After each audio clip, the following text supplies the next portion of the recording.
According to the National Safety Council, using your cell phone while driving has led to 1.6 million crashes each year, and 330,000 injuries occur each year from accidents caused by texting and driving. 1 out of 4 car accidents in the US are caused by texting and driving. Did you know that driving while texting is 6 times more likely to cause an accident than driving drunk? In 2013, more than 3,000 people were killed due to distracted driving, and that 11 teens die every day due to texting and driving. Now that I have your attention, what more can we do to help lower the statistics? Many states have put new laws in place, but is this enough? Is there more that we can do? Last year, Apple installed a Do Not Disturb feature on their phones, not allowing notifications to come through while you're driving. This is a great start to where we need to get, but there's more that we can do. There's more processes and things that we can put in place to continue our efforts. Now that this generation has access to their phones 24 hours a day, 7 days a week, companies like Apple and Samsung have made it easy for us to check our email, read our texts, receive calls. Anything we want to do is at our fingertips. But having access to these devices 24/7 has caused serious safety risks. Over 600,000 drivers attempt to use their cell phones every day while driving. Have you ever been behind the wheel of your vehicle and heard your notification sound go off and was tempted to pick it up? I know that I have, and it's almost caused me an accident. Did you know that it takes 3 seconds after a driver's mind has been taken off the road for an accident to occur? So if you grab your cell phone and you read a text, that takes 5 seconds. That means that your chances of causing an accident are even more extremely high. On an average, the speed of US roads is 55 miles per hour. If you take 5 seconds to read that text message, that means that you have driven across the length of a football field and have not looked at the road and have been distracted. The most disturbing part is that when polled, more than 77% of adults and 55% of teenagers say they can easily manage texting while driving. But why would you do that?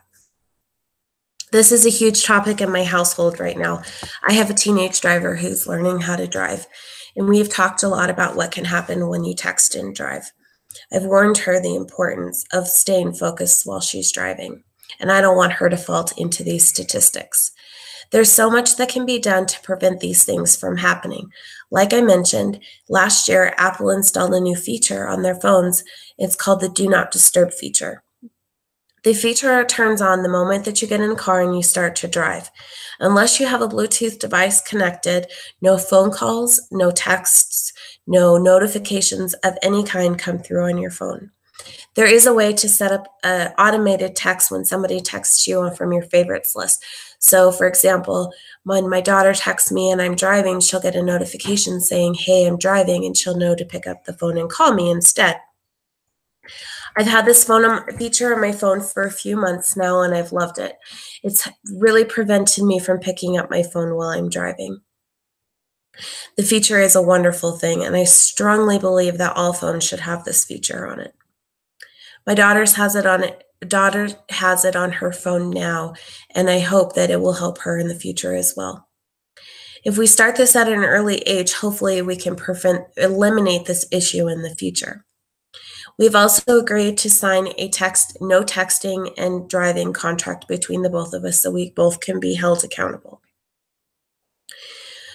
Did you know that there's only 15 states that prohibited drivers from using any type of handheld devices? Only 15. That number is crazy low. No state has any kind of bans on cell phone use at all. In 2007, Washington became the first state to pass a law banning texting while driving. And so far, there's only been 47 states that have followed in suit. I live in Colorado, and in 2009, they banned the use of cell phones for under the age of 18.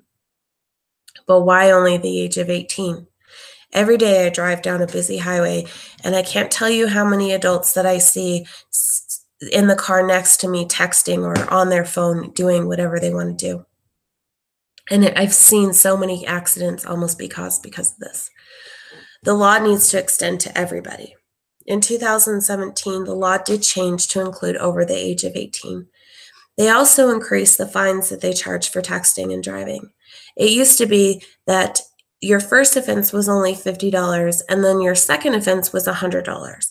Now your first offense at texting and driving is over $300. We all need to be more informed what our state laws are on this hot topic. We need to teach our children the importance of staying focused on the road while driving. And we need to call our state representatives to help put stricter laws in place to avoid distracted driving. More cell phones need to follow in line with Apple and add features to their phones that will help eliminate distracted driving as well. The more our government gets involved and put new laws in place, then the cell phone companies will do the same. My hope is that we can all remember to be safe while driving. We need to teach our children about texting and the dangers that it can cause and consequences there are for their actions. Do not let them fall into these dangerous statistics. Get involved with your local government, call your officials, and help them and show them that there needs to be stricter laws in place. Make yourself a commitment to not text and drive. This is our call to action, and we need to do everything in our power to prevent this from happening and prevent anybody from dying because of this. Thank you.